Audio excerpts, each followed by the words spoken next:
think without the breath, you have no life. Breath is life. Breath feeds your body internally. So the more oxygen you can consume, the cleaner your insides are going to be.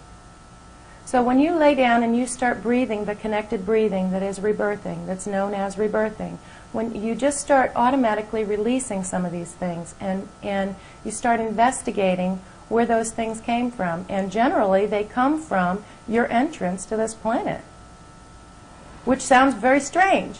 But you know, if you've ever been in a birthing center, if you've ever been to a birth, if you've ever been to a cesarean section, if you've ever had the privilege of watching a child be born from womb consciousness, you know, where everything's provided and everything's safe and it's warm and you're fed and you really don't have to work, you just kind of get to lay there and hang out.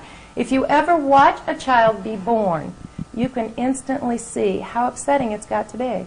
Just the fact that they have to deal with gravity for the first time in their life, that they can't move their arms anymore, that they can't control their head anymore. All of the things that they had available to them in the womb, they no longer have available. It's got to be frightening.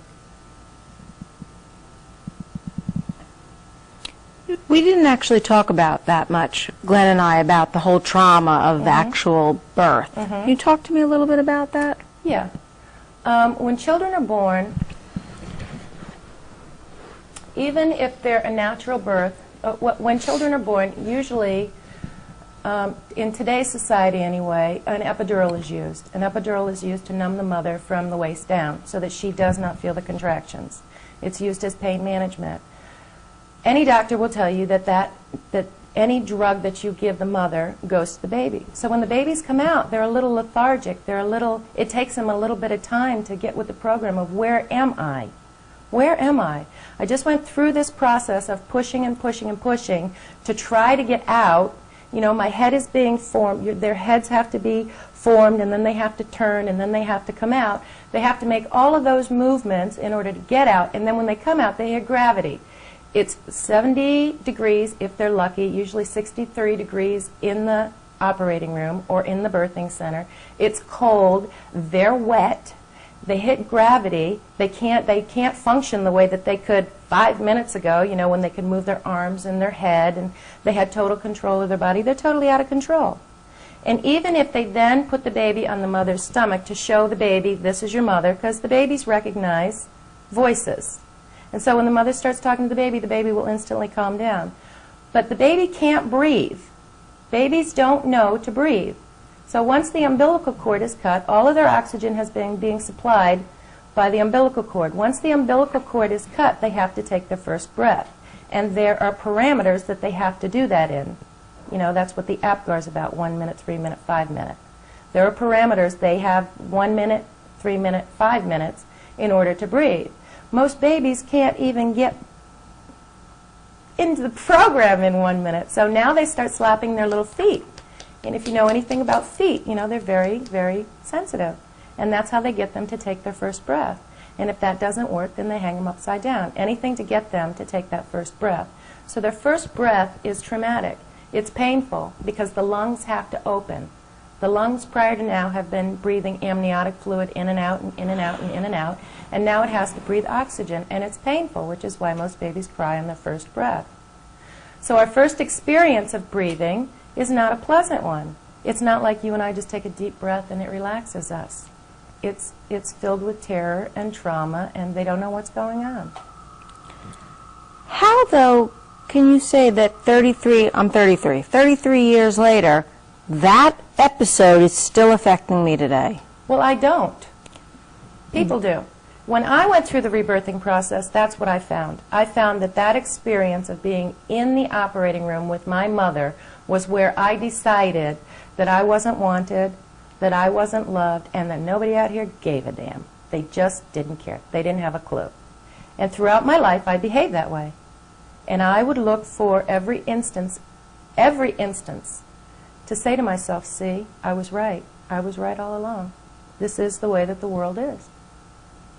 And it wasn't until I started saying, you know, who said so? Why are they happy and they peaceful? Why do they have everything? Why is life easy for them and not for me? You know, what's so different about them? And that's when I started realizing it must be something about me. So what did you find in the rebirthing process? I found that at birth I took a decision that I was not wanted. The doctor was not there. The nurses were in a panic. They crossed my mother's legs so that I would not come out in order to attempt to have me not come when the doctor was not there. And they knocked my mother out with ether. I thought she was dying. I thought they were trying to kill her because she was struggling against the ether. And I said, you know, they're trying to kill us both. They don't want me. Nobody wants me. And went through my life proving nobody wants me. Had no friends in school. No matter how hard I tried, I had no friends. Became very, not shy with a chip on my shoulder, you know, like, I don't care if they don't want me. And that continued and continued and continued. And when I got to be an adult, it was still continuing. I thought I'd grow out of it, and I didn't. You know, I started traveling around the United States looking for why are some people this way and other people that way. Where are you today now? I'm sorry? Where are you today? Today I'm very confident. I'm very comfortable. I know that I'm loved. I know that I'm adored. I know that I'm appreciated. And I know that it comes from me. And that any time that I perceive that I'm not, I have a basis to do a reality check. You know, is it that they really don't like me? Is it founded? Is there something in my behavior that I could change if there's somebody that I want to, you know, get to know better? Or is it just that they and I don't get along and that's probably for the best? I didn't have that choice before. It was always me. There was always a defect in me. There was always a flaw in me. How does knowing, though, that you had that trauma at birth make you say, I'm okay now? Because it was my decision. It wasn't that I wasn't wanted. It wasn't that I wasn't loved. It was that there was an emergency in the operating room. People panicked. They did what they thought was best, and it really didn't have anything to do with me. And the fact that I kept empowering that over and over and over until I was 23 was what was frightening to me. That I could say something back then and spend my life proving it over and over and over and over again. And it empowered me to say, you know, your behavior has been one of being unlovable. You have been a little witch. And as long as you continue behaving like you're not lovable, you will continue being not loved. Who should do rebirthing? Who would benefit from this? I think anybody who is really serious about having peace and joy and happiness in their life should really investigate what rebirthing is all about, because that is what it's about. It's about being comfortable with yourself regardless of the drama and trauma of life. You know, there's a lot that goes on in life. There's a lot to be done in life. And I think the more harmony you can bring to any situation, the more successful you're going to be. Why is this therapy, if it is, excuse me, I keep calling it therapy, why is rebirthing, if it's so successful and so powerful, why has it not been welcomed in the mainstream or accepted as a conventional psychotherapy, chiropractic work? Let me expand on that question, and because we tend to look at things kind of Western and Western medicine and all, but Western medicine has trials and they prove stuff. Sounds like you guys have a great track record. I would think if there was, and there are adventurous psychotherapists out there who are willing to look into, just like there's MDs who are willing to look at chiropractic and massage and more holistic treatment. Mm-hmm. Why haven't any psychiatrists or psychologists consistently investigated this and seen that like 90 out of 199, or it sounds like you guys have great results. If you respond to Danielle, why haven't they looked into this and said, wow, I definitely see a pattern here? I can't answer that. I can say that we have psychologists and psychiatrists who have sent clients to us. It's my understanding, and I don't know because I was just told by a psychiatrist, that the reason that he's not able to do rebirthing is that he's not able to use the word responsibility. There is something about not having the client feel worse when they leave psychotherapy or psychiatry, having them not feel worse about themselves than they did when they first came. And the buzzword responsibility, which most people think of as blame, apparently does that. So when he's done with his clients, he sends us his clients. We are his closing shtick. When he knows that they are healed, he sends them to us because we can use the word responsibility. Because we're not therapists. What do they... And I don't know. I really don't know. It's a good question. I don't know why it hasn't been embraced. I really believe that, you know, it's a really well-defined... psychotherapy is a really well-defined area. And there are things they can and cannot do. Just like Carl Jung, you know, when you do that therapy, it's that therapy. When you do psychoanalysis, it's that therapy. When you do... They all seem to have their own way of doing it and their own rules and regulations, and that's the only thing that I can think about. But we do have clients who have been psychologists and psychiatrists who have come for their own healing. You know, one of the things that rebirthing does, once you get through the 10 sessions, one of the things that it does is that it helps you in stress management. It helps you stay clean. It helps you stay centered. When you're somebody who's working with people and their trauma every day, it's really difficult to not get jaded.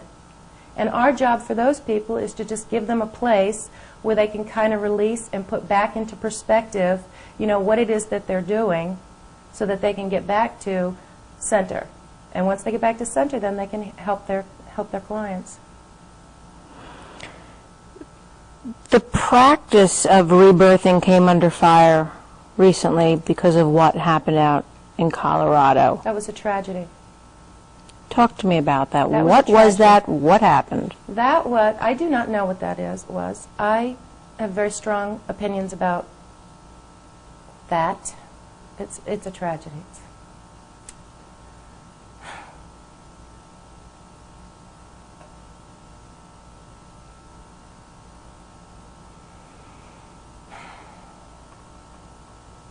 One of the things that it takes to be a good rebirther is you have to listen to your clients. You have to know about your clients. You have to know when you're dealing with a child particularly. You know, you work with the parents before you work with the child. You never work with a child, in my opinion, before you've worked with the parents. Because if you're going to help a child heal, the people that they're going to go back to are the parents. And you have to know that the parents are in a good place, that when you allow somebody to rebirth, they're very vulnerable at the end of it. You know, they're very vulnerable. They're cleaner, they've had some kind of an insight, and you would never take a child particularly and put them back in a situation if you hadn't dealt with their parents. That's number one. Number two, if you don't know about a child's birth, you have no right asking them to do something if in their subconscious they don't have the ability to do that. If you have a cesarean section child and you wrap them up in something and tell them to push, they don't have in their subconscious mind the ability to push. They didn't have to do it. They won't be able to do it. They will not be able to do it. If you have a child who was a forceps delivery, who needed help, you know, these processes are designed by doctors to help children who are stuck. And you can't just put a child and wrap them up and believe that they know how to do that if, in fact, they don't. And it doesn't seem like this child knew how to do that. How do you know? I'm going to go through a rebirthing session. How do you know that I wasn't born C-section? And how do you know you won't have that similar problem with me? Because we don't wrap people in things and ask them to push their way out. We don't wrap any, you know, we are into breathing. We want people to breathe. We want people to relax on the exhale. We want people to pull on the inhale, to pull the energy force in. You know, all that life has to bring you, you pull it in. And then you expel anything that you don't want. And when you're dealing with children particularly, you know, you have to be sensitive to the fact that they don't always need what adults need. They're not as jaded, number one. They're much easier to rebirth. You have to listen to them. When they say they can't breathe, period. And you take whatever action you need to take to calm them down. In our case, we would just calm them down and rub them and say, sweetheart, I understand. It's getting a little difficult. Just calm down and take a big, deep breath for me. You have to have compassion for what your client is doing. And the best rebirthers that you have are people who are really compassionate to their clients. It's not like I'm going to sit here and you're going to lay over there and you're going to have this traumatic thing come up and I'm just going to sit here watching you. You know, you have to calm people down. You have to assure people that the reality of today is not what's going on in their mind. Does that make sense? Sure. And the tragedy in Denver is that nobody listened to that child. That is the tragedy. Why were they even using a blanket in the first I place? have no idea. I'm not familiar with the therapy. I have no idea. What about, let's say, you know, in the wet rebirthing, you're underwater. With a snorkel. Well, ostensibly, you could run into some You just panic. pop right up. Nobody's holding you down. You just pop right up, and people do. They pop right up, and they take the snorkel out of their mouth, and they say, I am terrified. Understand. Do you want to keep going, or do you want to breathe on top of the water? It's not like somebody's holding you down and forcing you. Why did you get so emotional when I asked you about Denver?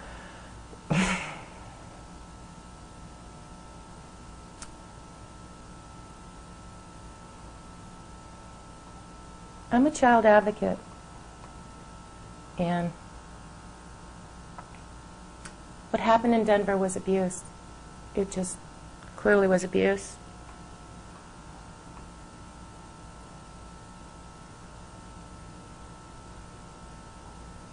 Clearly was abuse, and I'm sorry that it happened, and I'm sorry that there are people out there that would do things to children to endanger them.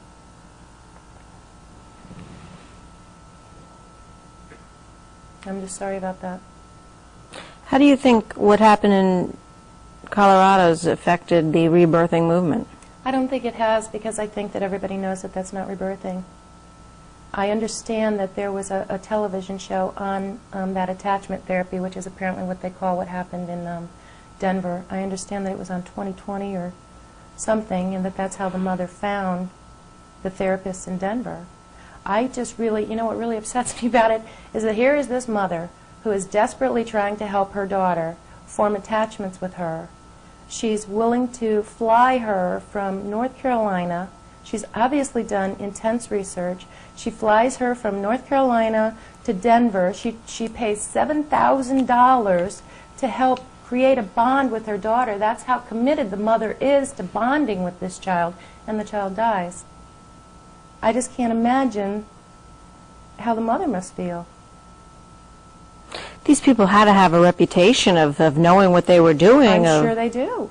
I'm sure that they do. But it's not rebirthing. Why were they calling it that? I think the press picked it up because the purpose of it was to take the child back to their birth so that the mother could then come in and connect with the child, you know, which is the basis for any attachment therapy. I have a son who's adopted, and we've rebirthed him, and, you know, he's gone back to the womb, and he's attached with us, and, you know, it's not unusual, but I would never wrap him in a blanket.